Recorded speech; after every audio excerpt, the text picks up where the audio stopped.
Hi, everybody. This is Coach Dawn, CEO and founder of Reid Life Coaching, and welcome to another episode of Real Talk for Coaches, where we bring you topics and information that's important to you, and more importantly, important to your clients, and where we believe in development of coaches, training of coaches, and making sure that if you call yourself a professional coach, you are living the life, you are walking the walk. And as you know, I'm always happy to bring a special guest to help me dive into some of the questions and the thoughts. And this month's topic is about coaching the client and not the problem. And as you guys know, I have several training programs, and I do find a lot of times new coaches, they coach the problem. But the ICF approach is coaching the person, coaching the client, because coaching is supposed to be client-centered, not problem-centered. So we're going to talk about that with our special guest, Coach Janneh. And before I introduce him, or better yet, let him introduce himself, because I always say you could tell it better than I could tell it.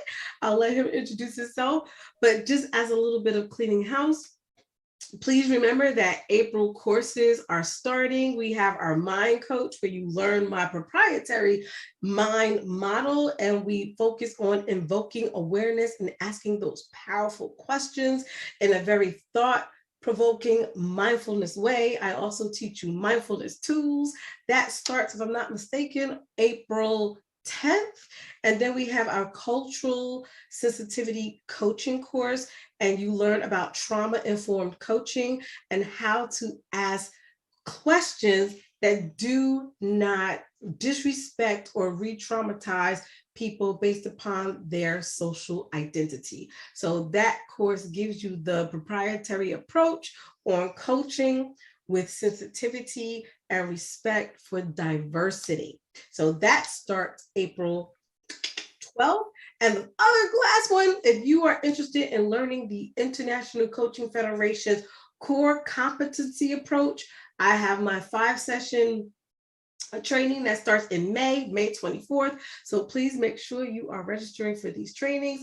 In all of our courses, you earn continued education units. Okay. Clean house. I'm so ready to get into this conversation. This is one of my favorite topics. And any of my students will tell you I'm always talking about stop coaching the problem. And I'm going to let our special guest, Janneh, introduce himself. So welcome. Thank you for being a guest.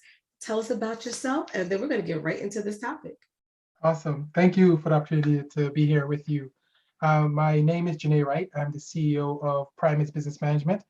We are a 20-year-old business consulting firm that works with nonprofits and small businesses around the country. Love it. My heart are nonprofits. I was the former vice president of the International Coaching Federation Philly chapter, and I was the chair of our community outreach program. So that was like near and dear to my heart. I love working with nonprofits. So you already won me over just because you said you were. Because that is so near and dear to my heart. So Coach Janneh, we're going to jump into this topic. And,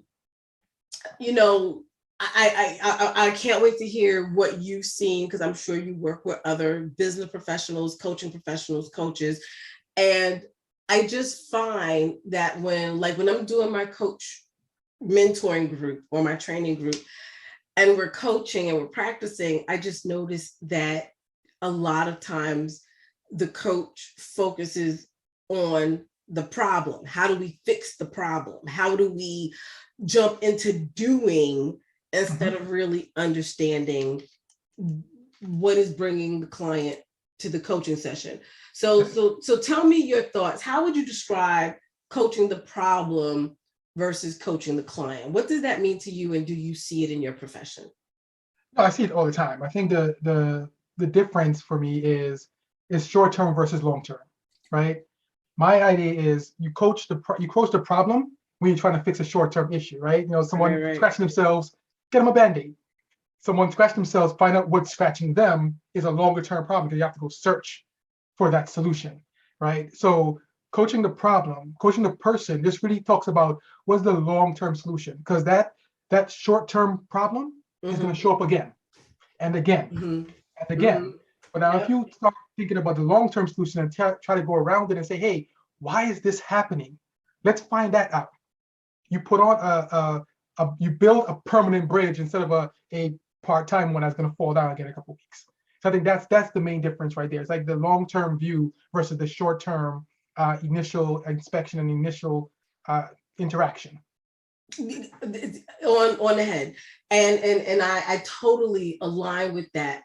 And as I shared with you before we started recording, I am a ICF credentialed coach, and we focus on the coaching the person, right? Because the idea is that coaching is a tool for the long-term solution. And I often try to explain to a lot of my students and clients and other coaches is that if you're a consultant, coaching the problem makes sense because you're trying to get that quick fix, right? And like you said, it's a quick fix. Here's a quick problem. Here's how we can address it. Let's coach the problem. What do you want to do to fix it? How much money you got to fix it, right? So I definitely resonate with that. But with that said, what do you feel make coaching the problem less effective when we are looking for those long-term gains? I know you mentioned one, that the problem could come up again, but what else do you see or think? Let me respond to one thing you said just now, right? Sure. There's I have an issue with those kind of consultants, right? They're coming in to get money and then leaving, right? Yes, they're gonna write the paper, did what I came to do, and I'm done. Yep. Right? Yep. We are not that kind of consultants, right? No. We have this two-step model where there is a team that's going to fix the problem. Right. You have me and my coaching side, like, hey, let's make sure that never happens again. Right? Exactly. So those consultants who are like just here to get the cash is not the ones you want in your company, because you know what?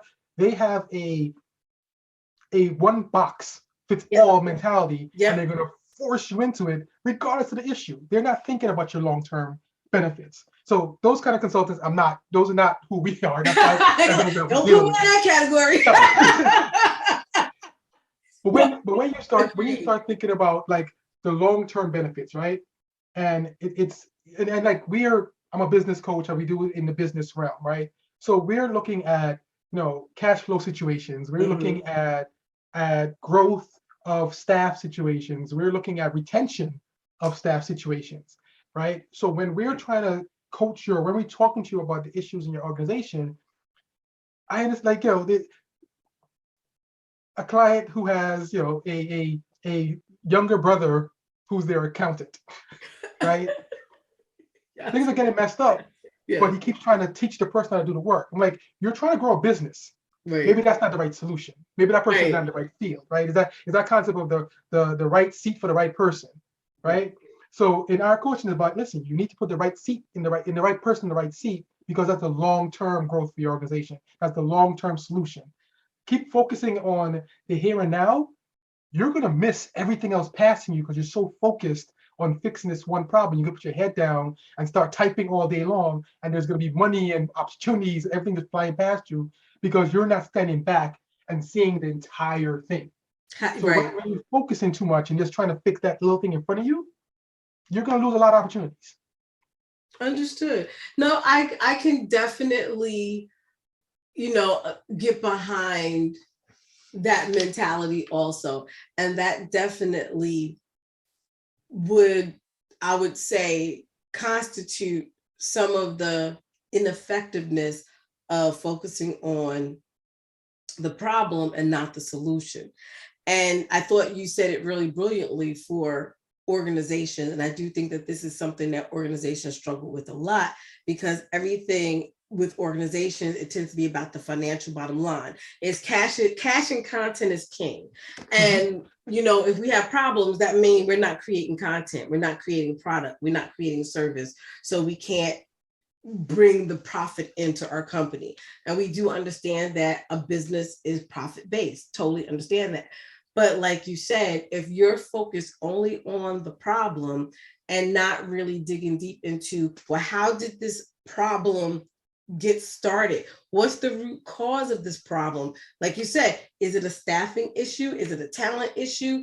Is it a capital issue? Is it a location issue? What can you do about it? What, like, in understanding what made you decide to choose, using the example, your brother to be your accountant in your company, and what would that look like if it was another person? What would it look like if you made another choice? And digging deep there versus, okay, just fire him and go hire somebody else, or just send him to school and he'll figure it out. Like, those are your quick solutions, but when you can understand exactly what it is, it makes more sense. So no, I totally can align with what you said. How do you feel from the realm of the individual perspective of any insight can you share when we're talking about the individual person and coaching the problem compared to an organization? Is there any difference to you? There is. I mean, there's still the mentality of what are you trying to accomplish, right? I had this person who gave me his great advice one day, and it actually changed my mindset, right? Okay. And what he told me was, in your company as a leader, right, you have two options: focus on today or focus on tomorrow, right? As the CEO of the company, my job is to focus on tomorrow. My staff job is to focus on today, right? So that's me as a person understanding my realm in what has to be done. And if I keep focusing on today, again, I'll do the accounting myself instead of I'll go and promote my company and grow my company, right? So there's a personal thing to play in this as well, right? When you're coaching someone, right, you're talking about what are their goals, right? What are the things they want to accomplish? How are you going to get there is the problem, right? You're trying to fix that one step at a time. But what is the actual goal, right? And sorry, keep bringing back to business. One of the things that I always talk about is, and it's a different mentality for a company business minded person, right? Sure. The first step in the growth plan of my company is, how do I exit my company? Right? So the long-term goal, what's the long-term solution? Where do I want to get to? Every step on the way there is the short-term solution, right? So those are the problems I have to build up to get to that long-term goal of, hey, I'm going to sell it, I'm going to do this with it. So everything I do on that side gets me to that point, right? So as a person, determining where my goals are or what I want to accomplish is much more important than what I have to do right now to do it. And I think that's where I try to, I guess, help people understand that we're going to look further in the future and then build our way back to where we are, so we can work on those steps. So I'm going to challenge this a little bit, because there is a difference for the individual, right? So it makes sense, because businesses are always in that phase of projecting. And I really do agree from the business perspective that as a CEO or the founder, you are thinking future and projection. Your staff you've hired is thinking about the day to day, what's going on now, what's important. So I totally agree with that. For individuals, it's a little bit different. So with coaching in especially the ICF space, it really is about what's going on right now. What are you feeling right now? What do you want right now? What do you think right now? What narrative are you telling yourself right now? And coaching the person as an individual, we do have to focus on this moment, because for individuals, things change a lot, right? Even if you plan, we are very complex. What I want today is totally different than what I might want next year, right?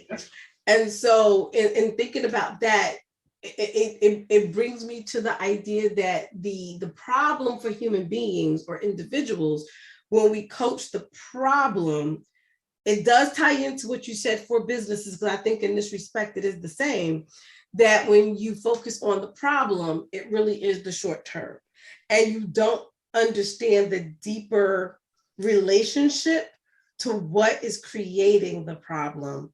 Because once you understand that, you understand how to fix it. And then if it comes up again, and usually it does, because we are creatures of habit and patterns are our thing, is very likely it's going to pop up. So I do, just in case I got some coaches who focus on individuals and not organizations. I do think we need to make sure that people understand there are some different business objectives. Businesses have a CEO that gotta think about the future. The individual gotta learn how to balance both. Correct. I think one of the things that I'm thinking about, like, that's going to my mind of just thinking about an individual who's trying to accomplish something, right? The mentality of, and then it might just be, Caribbean raised, the mentality of how does that, what you're going through right now in your head, right? How does that help what you're trying to accomplish? That's my favorite question. How do you connect those two things? That's one of my favorite questions. Yep. So I think that's where it's like, for me, it's like, if you're trying to accomplish something and you have that long-term view, right? The space that you're in, right? And funny enough, I was talking to some family members today, and it's like there's family members who try to talk you out of certain situations. Oh yes, right. Yeah. And it's like the love I have for this person, he's not right in my life, right? So where I'm trying to go, I can't have him here. Right. So me harping on that, how does that help me get to where I want to get to? Right. But so that's still a present moment thing, though, because when you start to think where your energy is, where your mind is, that's where your behavior is going to go, right? Yes. So, and I think I think we're saying the same thing. I could be wrong, but I think we're saying the same thing, because using your analogy, if you're focused on, oh my God, I really love this person, but I don't know if they should be in my life. Oh my goodness, here it is again. I'm bailing them out. Here it is again. They're toxic, but I love them. You can't focus on your future. You can't focus on your next step. You can't focus on what's important to you, because your energy is going toward, it's still present, but it's not in the right place. And I still think that the question, how does that thought, how does that feeling, how does that current belief help you identify your next step?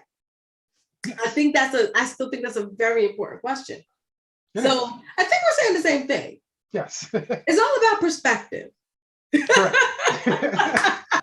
I'm deep in the business world, so that's my perspective. I know, it's all good. It's all good. But you know what? But that's your space, and it makes sense.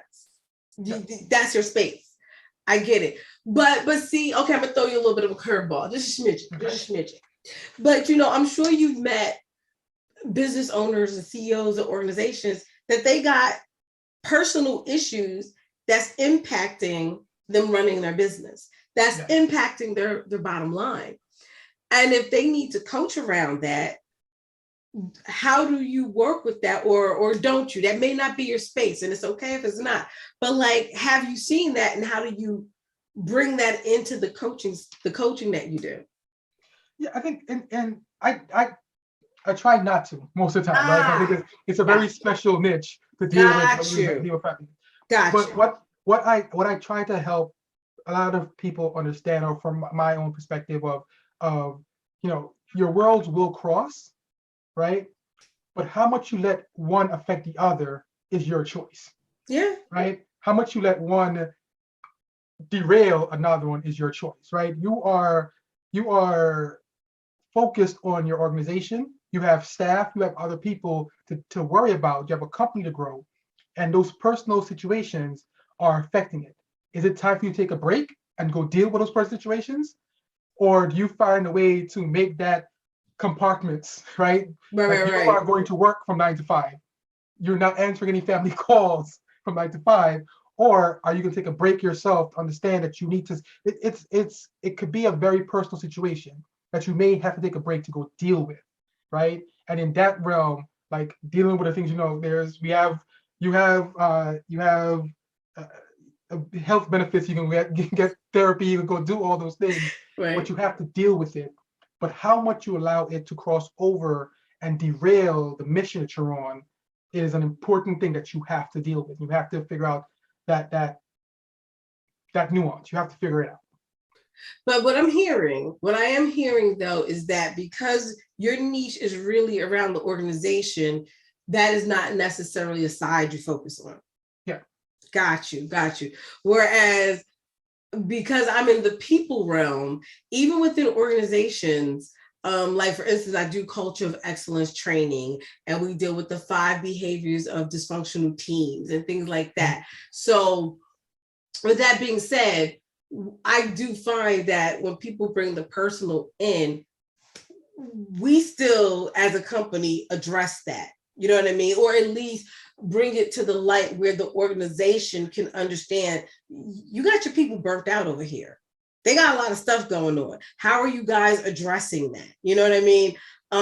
So okay, but this is good. But I get it. And again, we're aligned. There has to be something, a choice has to be made, Yeah. right? But it still is not about, I'm going to coach your problem and tell you what to do. I'm going to coach you around what do you want to do? Yeah. Whatever you do is good. It's just that you got to make a choice. Yeah. Business or the personal. Which way you going?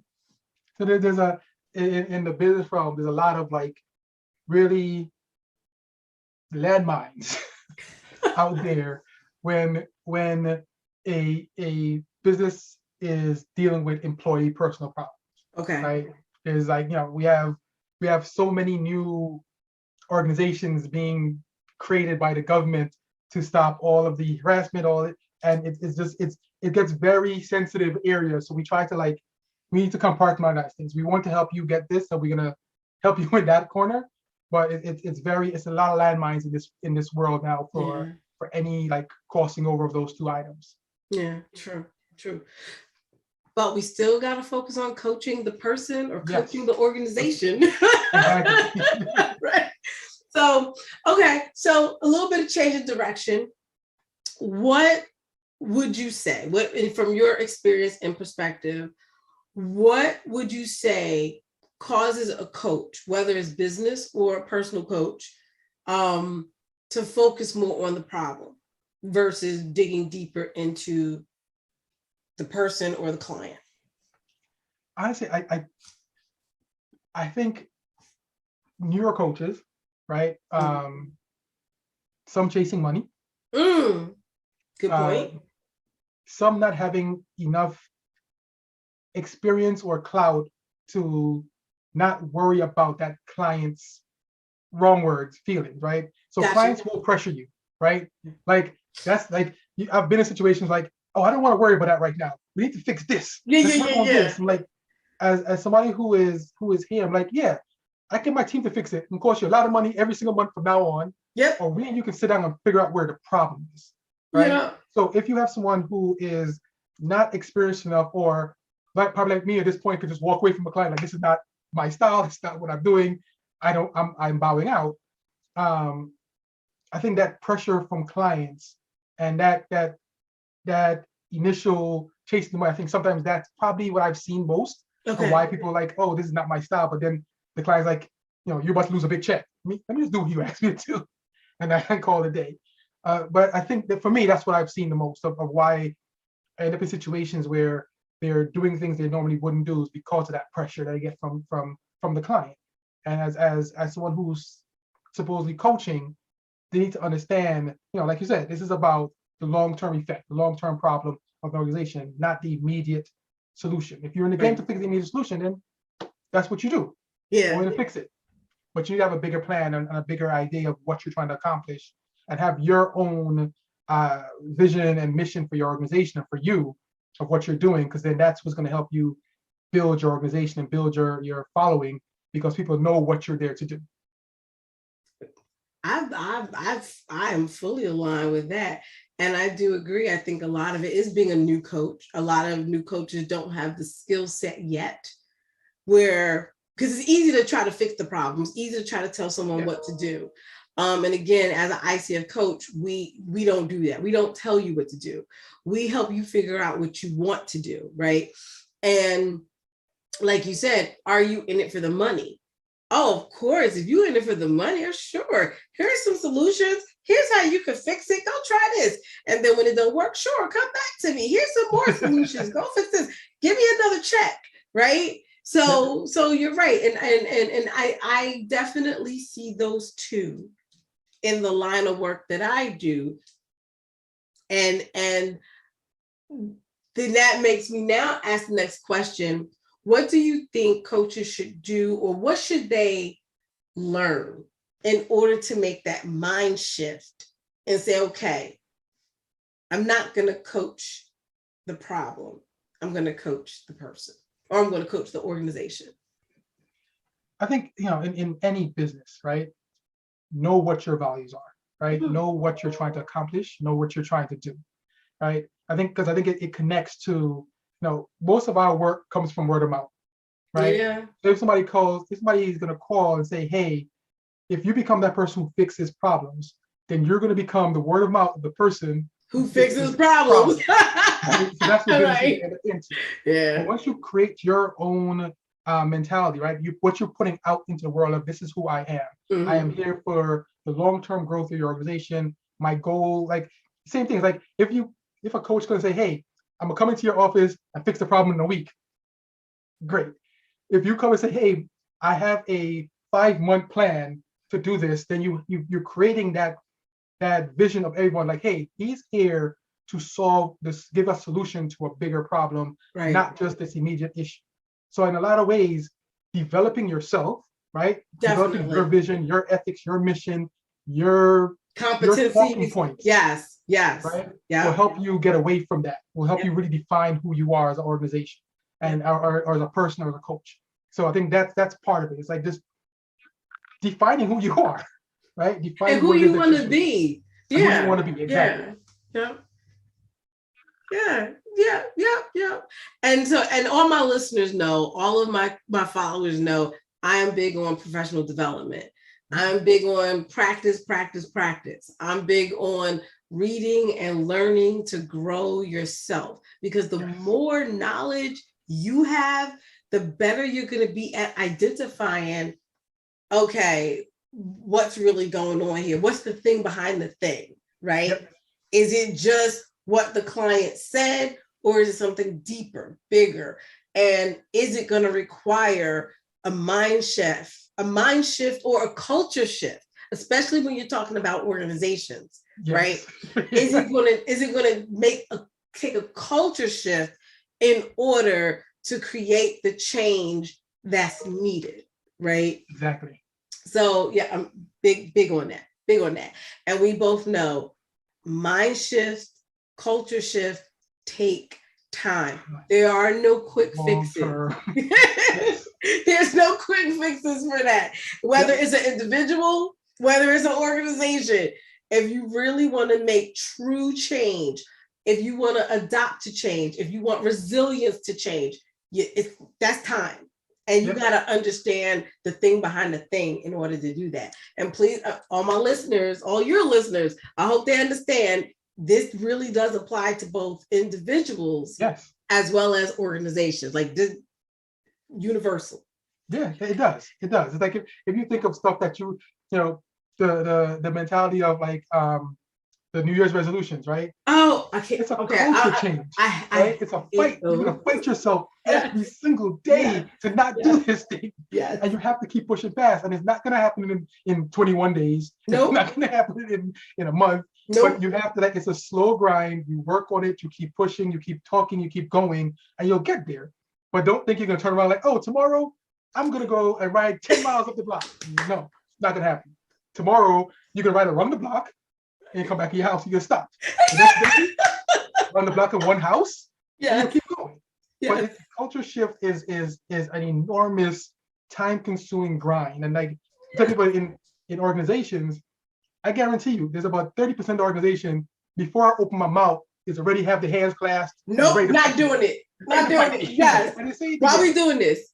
I don't care about this. What's the value in this? How is it going to benefit me? I could be doing a meeting. I got other stuff to do. Why am I here? Yes. Every single time. Yes. Guaranteed. And then I think for us, it's like, hey, let them grieve the change because it's coming. Let them be, it's okay. Let them grieve it. Let them have a time to say what the issue is. Yes. And then we say, okay, that's what happened. This is where we're going. This is where we're going to get to. Are we good? Now let's go to work. But you gotta let them grieve. I like you, Coach Janneh. I think you gave me goosebumps. That is a powerful statement, and I want to repeat it just in case somebody listening didn't get it. Allow people to grieve the change because it is a death, it is a loss.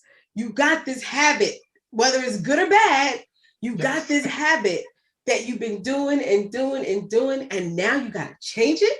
You got to do something different. What?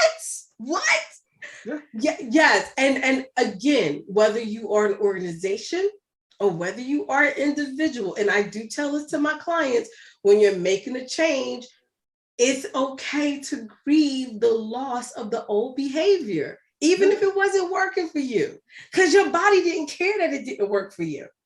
Yeah, you had a mentality. You had a routine. A routine has to go. I have to share this. I am currently actually listening audiobook. I'm listening to the how to hack your brain, right? And it talks about people go into making a change or trying to fix a problem thinking there's there's a quick fix, a magic pill. Do A, B, C, and D, and boom, it's all gone and you have no other worries. But the honesty is that it doesn't work that way. Yep. And it really is about the long, tedious, tiring, hard, you're gonna mess it up a little bit. It's okay. Journey of the repetitive, being aware that there's a problem, understanding where the problem came from, and then going, okay, I see it, I recognize it. Let me do a new behavior. Let me do something different. Okay, Coach Janneh came in and gave our organization these great tools and gave us this great strategy. Okay, let us keep putting it back in motion. Every time we mess up, let us put it back in motion until we get the new habit and it becomes automatic. I don't know if there's a show. I got really into it a couple years ago. Bar Rescue. You ever saw that show? I never saw it, but I did hear of it. So Bar Rescue. I'm talking about this one particular show. It's like it's a perfect example of what this is, right? So the Bar Rescue is a guy coming inside of a bar. He has like some kind of connection. I don't care about that part, but he helps the bar change their perception to the community. He helps the bar make money. Okay. And he puts in $100,000 into this bar to fix it up and change it up, right? So there's one bar in the middle of a city who was a teamed bar, right? The guy was like $300,000 in debt. He was losing money every single day, but there's a team bar in the middle of the city. They were pirates, right? So this guy came in and said, I want you to look outside and see who passes your bar every day. Men in suits, women in suits, people like you're in an area where you can make millions of dollars. So he changed the entire bar into this sophisticated upscale bar. This guy started bringing in tens of thousands of dollars per day. See? Everything was good. He shook hands and he left. He came back 6 months later. The bar was dead empty. The guy went back to the themed bar. Change is not easy. Wow. Right? Change is not easy. He did not, I think that he pushed it too quickly on him. Okay. Right? Yeah. He didn't have time, like you said, he didn't have time to grieve the change of his old bar. So he completely went back to where it is. Of course, by now, the bar is closed, he's out of business, and he's still millions of dollars in debt because of it. But that mentality of you can't make something happen overnight. Yeah. Right? You can't force your way into, you can't force perfection into somebody, right? You got to let them learn and let them grow and let them understand where it gets to. So give them an opportunity to grieve it, give them an opportunity to learn from it, give them an opportunity to take what they already know and add to it. And leverage it. Yes. Because that mentality, I always remember this one part because he literally went from, there was 2 people in the bar when he started. By the middle of the show, the bar was packed every single day. By the time he came back 6 months later, there was 2 people in the bar again. And he just, because I think that it's so, the whole premise of the Bar Rescue is like, I'm gonna turn your bar around in 2 weeks. Right. It's too much, right? It can't be like same thing we said, right? He came in to fix the problem. That's it. Right? Exactly. Right? He didn't fix the person. He didn't coach the person. He didn't get them to understand. He didn't understand why was being seen so important. Yes, exactly. Exactly. He didn't ask those questions.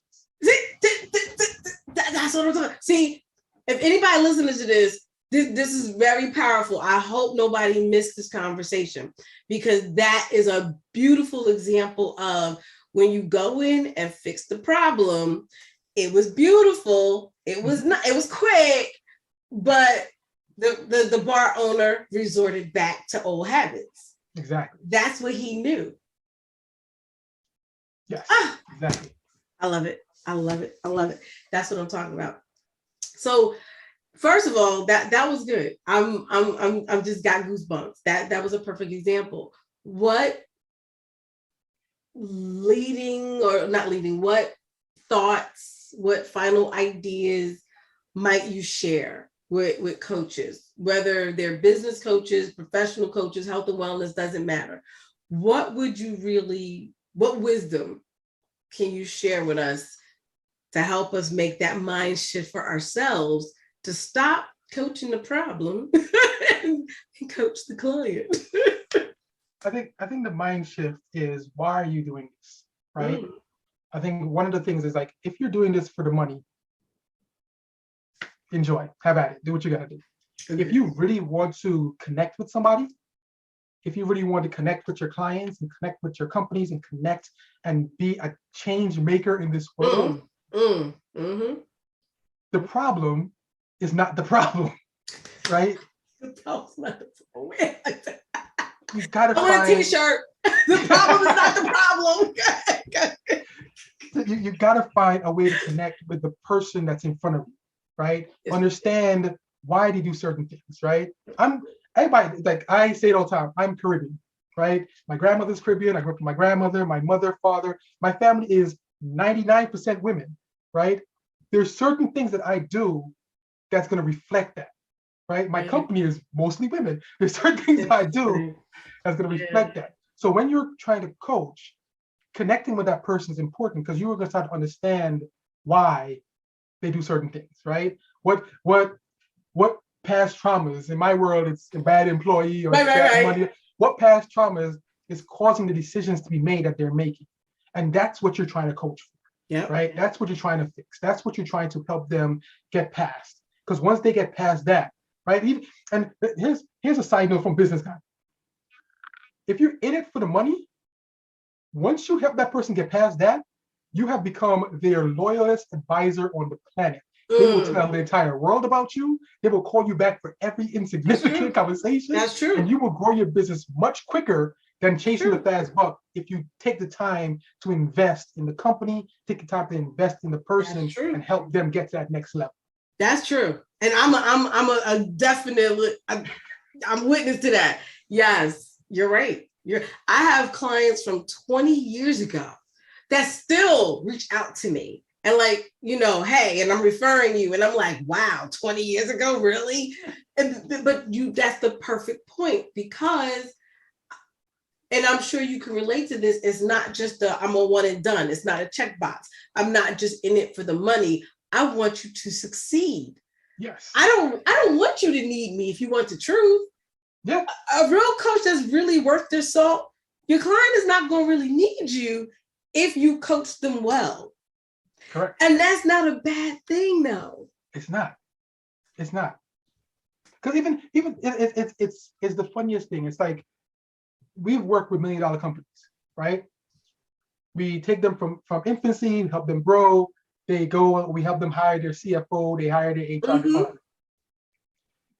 When a problem happens for that CEO, he will stand there in front of the CFO and call me. Interesting. Right? Because he trusts me. Yep. He understands that I'm here for him. Like, this guy is knowledgeable. He knows what he's doing. But I've worked with Janneh before. He gives me the right advice. He knows what I'm going through. He knows how to answer questions for me. So he still calls me. So regardless of who's around them, right? You build that relationship. Exactly. They're going to call you. Yes, they do. They do. Yes. Yes. Even if it's a new, and it's usually, if you did your job right, they're not calling you about the old stuff, because that was worked on. They're like, you know what? You help me with this. Can you help me with this? So you're right. And then, like you said, they're talking to their friends, they're talking to their colleagues, they're talking to other organizations that they're connected with to say, let me connect you to my guy, let me connect you to my girl, right? Yeah. And so you're right. And coaches really need to understand when they really master coaching the person or coaching the organization, they will have a client for life. They Yeah. really will. Absolutely. Oh, Absolutely. look at that. See, these conversations always go quickly. They do. And I absolutely thank you for your wisdom. I thank you for sharing your experience and your examples, your great stories, and your professionalism. I'm not going to hold it against you that you're not an ICF coach. I'm not gonna hold it against you, but no. But I think we are very much aligned on this topic. And again, I want to thank you so much for being Thank a you. guest. I And appreciate it. I appreciate it. This was a great conversation.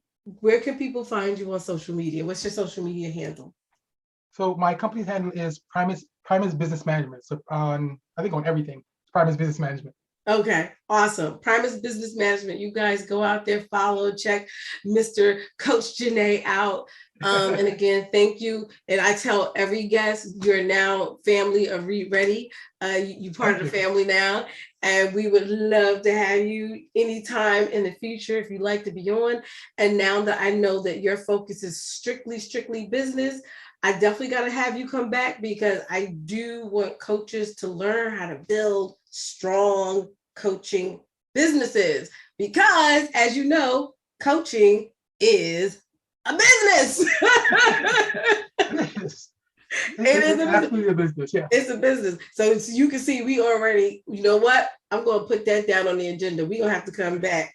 And you're going to have to come back and talk to us about that. Because I think some of my wonderful little beautiful coaches, and y'all know I love you. I love y'all, but I'm going to yell at y'all right now. A lot of them go into this coaching and think, yeah, I want to help people. I love people. And that's great. You should. But you got to take care of your business. You got to market. You got to have a plan. You got to have a strategy. So we're going to come back and talk about that, Coach Janneh, because I think you're the right person to kind of talk about that. So you know you're going to get a phone call in the future. I think my coaches really need to start understanding that coaching is a business. So absolutely.